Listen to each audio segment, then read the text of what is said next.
and welcome to the Learning and Design Masterminds Vodcast, a space where we bridges the worlds of instructional design and the topic that we're going to be covering today, change management. I am Daisy Barreto, and with me is my co-host, Sherry Conklin.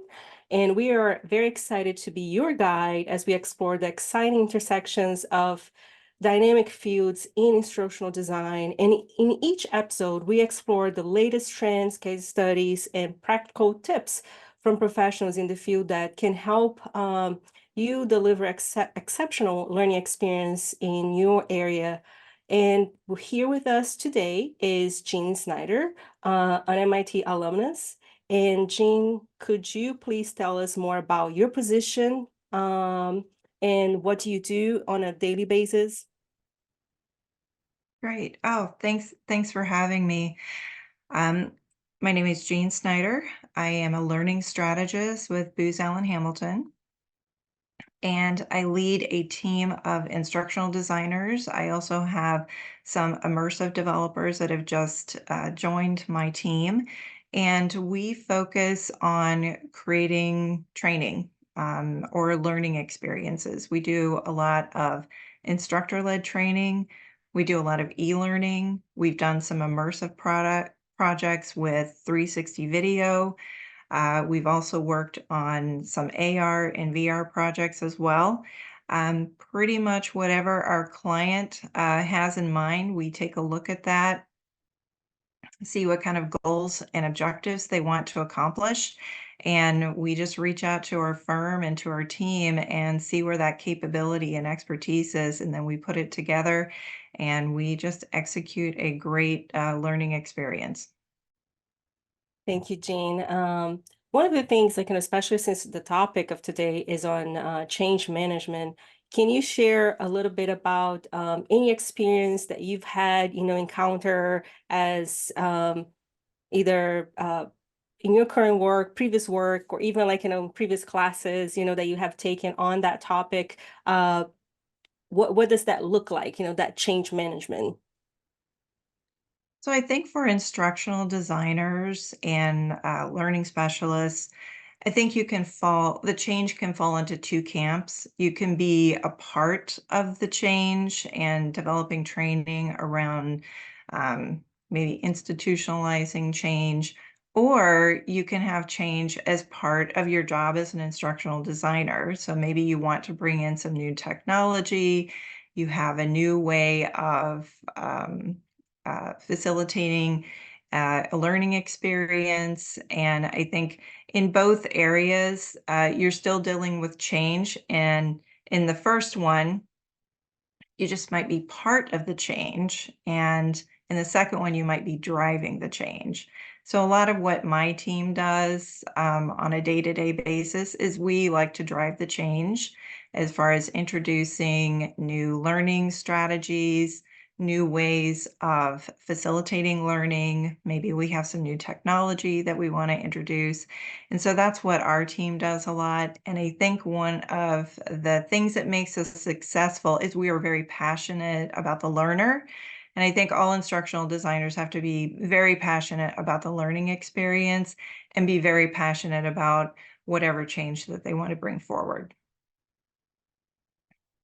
Thank you. That's wonderful. And especially like when you start talking about like, that 2 points of view, which is like you being part of the change and then you driving a change, which I think when you are on either side, that can also bring, either some positive benefits, but also some challenges.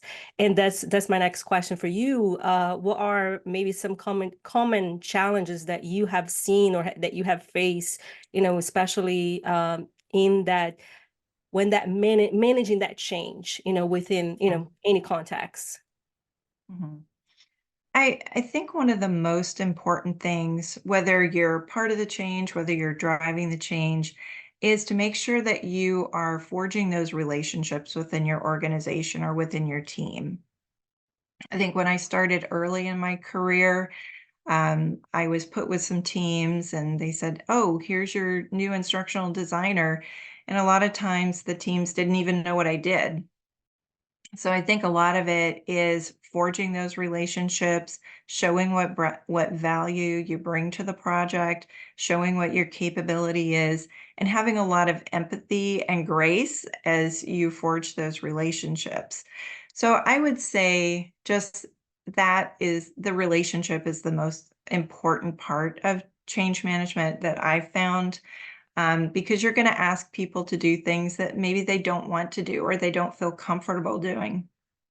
So, what you want to make sure is that you have the relationship in place where you can say, hey, can you just try this one different thing? Or let's look at this approach. Or, hey, I want you to be on my team to help operationalize this change. So I would say relationships are really, really important to an instructional designer, and especially when your teammates really don't know what you do, and what value you bring to the table. I think you hit on, that it's really important to have that relationship building, but yet it's also a challenge to build those relationships when they don't know what you do. So, and with that challenge, I'm sure there's some conflict that comes into play sometimes. Can you speak to some of that conflict or how you manage conflict within a change? Absolutely. And I've been on some projects before where we've had a common vision. And I think if you're leading change, if you're part of the change, I think being on board with that common vision is really important. And there are projects that happen all the time where someone decides that they have a different vision and they want to do something different, or they don't agree with the team. And I think in those cases, it's really important to bring people back into the vision.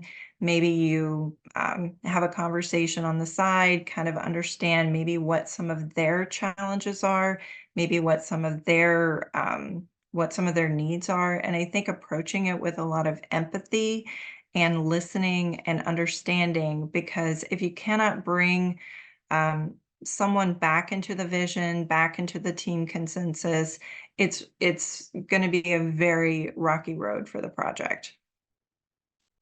I would say empathy, understanding where that person is coming from. I think those are some areas to start with, and then just kind of saying, "Hey, I value what you're bringing to the table," and then always just making sure that you're communicating that everyone's bringing value to the team. Thank you, Jen. I think like that's important because it's not only like, whoever's leading that project, right? But I think like everybody's seeing that they are part of the team, and then that everybody needs to come together for the vision, even if nobody shared the same one. But I think like, as to achieve the goal of a project, you need to have that common vision, which And, sorry. And, it's so hard to teach that communication, but we emphasize it so much. So it's so good to hear that. And I think that leads Dr. Pajeto into our next question. correct. Because my next question for you is going to be if you can talk more about like, how can instructional designers effectively communicate that need for change with stakeholders, which I think sometimes it can be difficult, when people have different views of what that change or that vision should look like. Oh, great question. I think, again, let's just assume you've got the relationships. And let's say, for example, you want to bring in a different way of teaching. Um, for example, maybe I think what's really I guess popular right now, experiential learning. Cold cycle of experiential learning, and that takes a little bit of planning. It often requires the facilitator or the instructor to be more on the side instead of like leading lecture. And I think that can be uncomfortable for some facilitators who maybe they're very used to a lecture-based facilitation method, and we're asking them to maybe pause, maybe have some active learning during the class. and it might feel uncomfortable. So sometimes what I like to do is start with little changes and say, hey, let's just try this new thing. We don't want to redesign your whole course right now. But what if we took this one section and like, let's turn it into an active learning experience and let's try that. So it's not the whole course, it's just a piece of it. And let's try that and then kind of see what you thought about it and then say, did it work for you? How could we change it?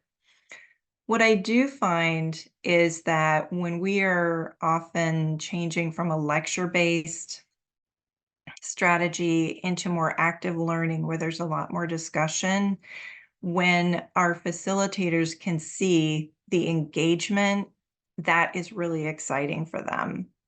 And I see this, no matter where I've worked, I think when you can see that engagement, where you can see where the learners are actually excited about learning, that's the reward. But we have to get there. And sometimes it's just little baby steps. Try it here, try it there. It doesn't have to be a wholesale change. It can be a small change that's going to have a bigger impact.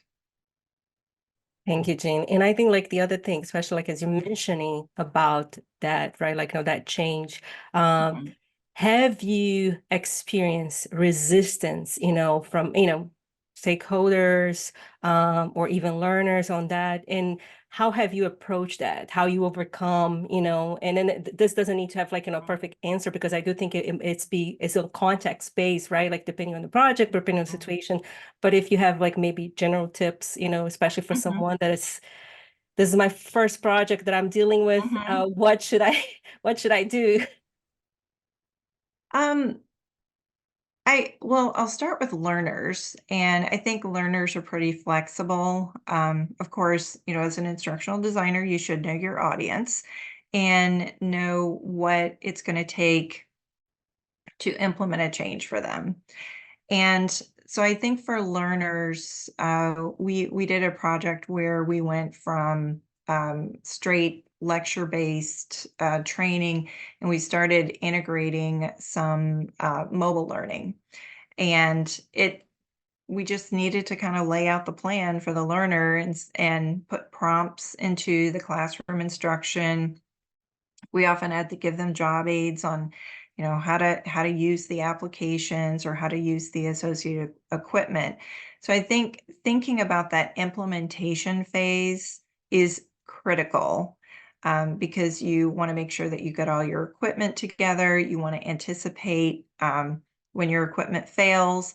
And I think a lot of that, supports the change when you can make sure that that's moving smoothly. It's a much better experience for your learner and for your facilitator. When you're not prepared for that implementation and it's a very rocky start, or you have a lot of downtime and you don't have a plan B or a plan C, then it can kind of erode that confidence in the new instructional methodology. And then I think for facilitators, a lot of communication and maybe just some run throughs about, hey, this is how we're going to facilitate this. And then I would say if you're an instructional designer who is maybe observing a pilot course or observing a facilitator doing this for the first time, point out all the things that went really well. And I think that's really important is, hey, you did this really well. You did this really well. Maybe for next time, we kind of, maybe we concentrate on this area. But I do find that most folks are, they want to deliver a really good course, but really what they want is they want to see that engagement with the learner. That's so interesting. And I think like, the engagement is such an important piece, that we are all trying to Mhm. find that sweet spot, like, that's Mhm. learners are not overstimulated, but also not bored. So Mhm. I think like that's really important. And with that, Jean, I think like I'm gonna go to my next question, which touch base on a little bit of that. It's like, how do you measure success of a change management initiative, right? Like, if it is like either the one, the example that you share about, like, that change into new technology or change into a new approach, what should someone, and especially, either someone that might be new to this or an experienced person, or maybe some tips and strategies that you think that they should be aware of? Um, I think one of the things is with evaluation, start early. Don't get through your program and then say, "Hey, did it work?" I think I'm preaching to the choir here, but you want to start that very early and think about those key indicators of success. And it doesn't have to be a pre and post test. It doesn't have to be, survey data, but think outside the box about maybe some indicators, maybe some things that you can observe in your organization, in the training, that are going to kind of point you in the direction of saying, "Hey, I think this is working." One thing that we often comment on as a team is, "Hey, people are using the words that we're using." Maybe they're talking about different strategies, or now people are talking about learning objectives. I think whenever I hear people start talking about cognitive load, and saying, "Hey, I learned," or something about like, some of the strategies that we provide, that's a really good indicator that change is taking place because you hear that messaging being repeated. But I think putting an evaluation plan in place ahead of time, like I said, thinking outside the box. I'm a big fan of Kirkpatrick and their way of thinking in those terms. And what am I trying to look at an organizational view? How am I going to gauge that this change is taking place? And I think you have to be in it for the long term because it's not going to turn on a dime. And so I think if you can say, well, after 3 months, I want to be seeing this. After 6 months, I want to be seeing this. After 9 months, I want to be seeing this. So I think if you can kind of gate it by time, I think that's also a good strategy. And then don't forget about the return on investment. All leaders want to know that. And just think about that as you're designing the change. And then if you need to incorporate data collection, do it in the beginning. It's a lot harder to do it after you've already implemented something, and then trying to get that done really quickly to take advantage of opportunities. Thank you, Gina. I think like you touched on a great point, which is just like, that planning ahead, and I think sometimes often Mhm. not, it's like, evaluation, becomes like, a second thought and should not be, because then it's like, what is it you set out to do, and did you actually accomplish what you set out to do, if you have not been thinking about this throughout the whole process and not just towards Mhm. the end. Which then is like, it's going to kind of like, to a certain extent lead to my next question to you, which is, can you share some best practice for implementing change management? And this can be like, project wise, organization, like, it can be either it was more, but whatever best practice do you think that people should be aware as they are either engaging with change management within their own organizations? I think, just in my experience, we start with a kickoff meeting, getting all stakeholders together, making sure that we're all on the same page about the vision and about what we want to accomplish, and setting open lines of communication. And I think also getting an opinion leader in place. I think that's really important, also called a champion. I think some of the great projects that I've worked on, when we've had a leader who's been a great champion of the project, they can kind of go ahead of you and kind of clear the path for you to implement. And I think that is so important. to identify that person. Sometimes they come about naturally, and sometimes you have to go out and find them. And just somebody who is a great champion of what you want to do, and they have, I guess, the clout and the breadth of leadership and influence that they can clear the path. Otherwise, you're going to be clearing the path, and it might be really, really hard. So I would say that that champion is really critical. And then as you go forward with the project, just making sure that communication lines are open. Do we do it perfectly all the time? No, we don't. And there are times that there's going to be miscommunication, and that's where, again, empathy and grace come in. You just have to say, hey, I think I miscommunicated that. Let's talk about it and let's get back on track. Because you don't want to let the, miscommunication or misunderstandings, you don't want that to fester for very long, because it can really derail your project.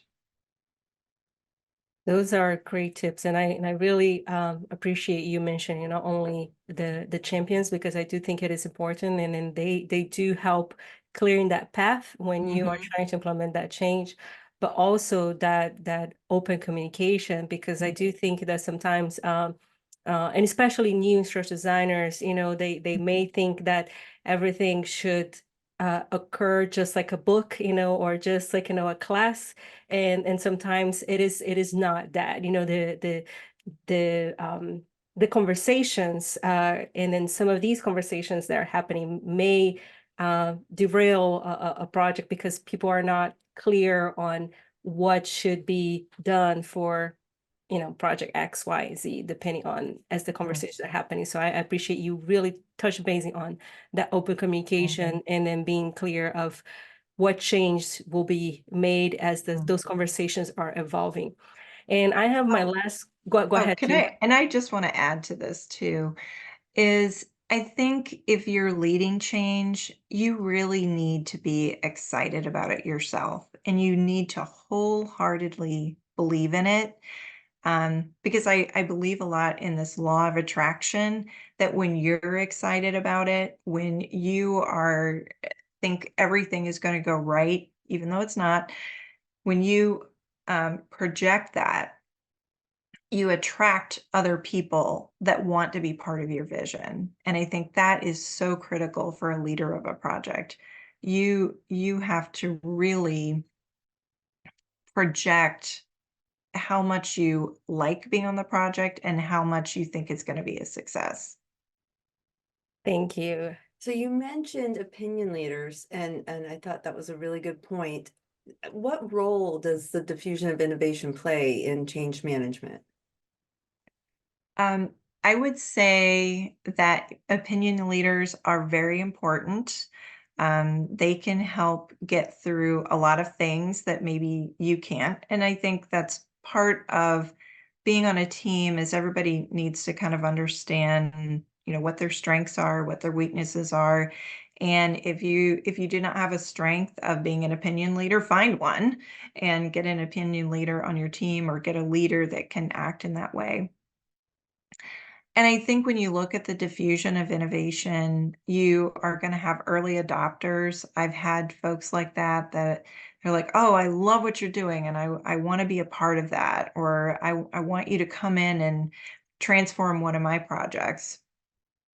But I've also had people that are like, I don't want to be a part of that at all.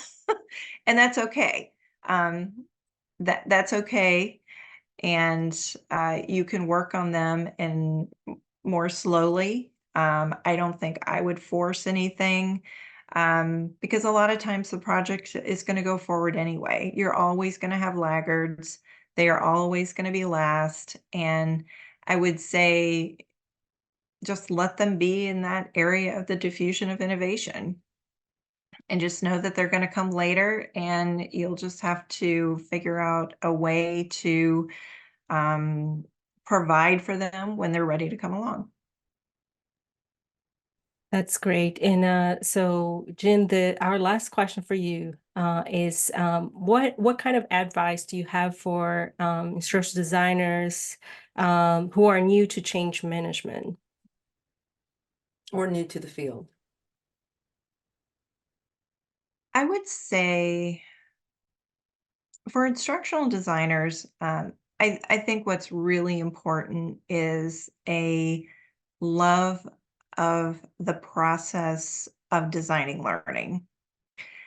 And yeah, and I would say a real passion for that, a passion for new things, a passion for challenging the way, the way things are always done, always looking for new ways to make a better learning experience for the learner, but also for the folks that are supporting the learner. So we always think about the learner, but we always need to think about the other processes. So I think that's really important. And then I think second, and this might also be first, is always think in terms of systems. Because training can't not have training, learning, the learning experience cannot happen in a vacuum. And I think that's kind of a critical area of change management is realizing that you have to work within a lot of systems and being able to traverse all of those systems and kind of understand the impact of what you do to the different systems or how you can leverage the different systems, I think is really important. And this is something that I remember learning in the MIT program. I think it was I can't remember which number it was, but I remember we spent a lot of time kind of exploring systems, subsystems, and then how you need to operate within that. And I think that that is really, really important too. And I think as an instructional designer, make sure that you're exploring a lot of different parts of the organization, not just on the training part or learning and development, but where can you go and look at technology? Can you go look at other areas of the firm or other disciplines? I think that's really important too. I get a lot of inspiration just outside of learning and development. So I think that's really important too. And then I think finally, and I've said it a couple of times, I think empathy, being really good at relationships, being really good at negotiating within those relationships, because at the end of the day, it really is about coming together in that common vision. It's not my project, it's not your project, it's our project. And what kind of change are we going to be making for the organization? And I think whenever you do start a project around change, think about why does this matter to the organization? Yeah, we're developing the training, we're developing the learning experience, but ultimately, how does this impact the organization and why does it matter? Why does it matter to people? Why does it matter to processes? Why does it matter to goals? Why does it matter to strategy or vision of the total organization? And when you can think that high up like that, um, then it kind of unfolds to what you have to do as an instructional designer. Those are so amazing advice, Jean. I think especially you sharing that thinking in terms of systems because things are not so isolated. Sometimes we are just thinking about like our course or our training, but things work in systems. So having that system thinking mind. The other thing too about is that learning, like that love to learning. I so much appreciate you sharing that because often not we want to do training the way that we were trained. And then sometimes you do need to explore new ways, and be innovative because things are evolving, and things are changing, technology are changing, and then how are we going to be using them is like it's going to tap into that innovative and creative aspect. And I think like the last thing that I remember you saying, which was key is this communication piece in terms of like, that empathy with the people that you are working with in a project or in that learning process that you are designing for your learners or for the organization.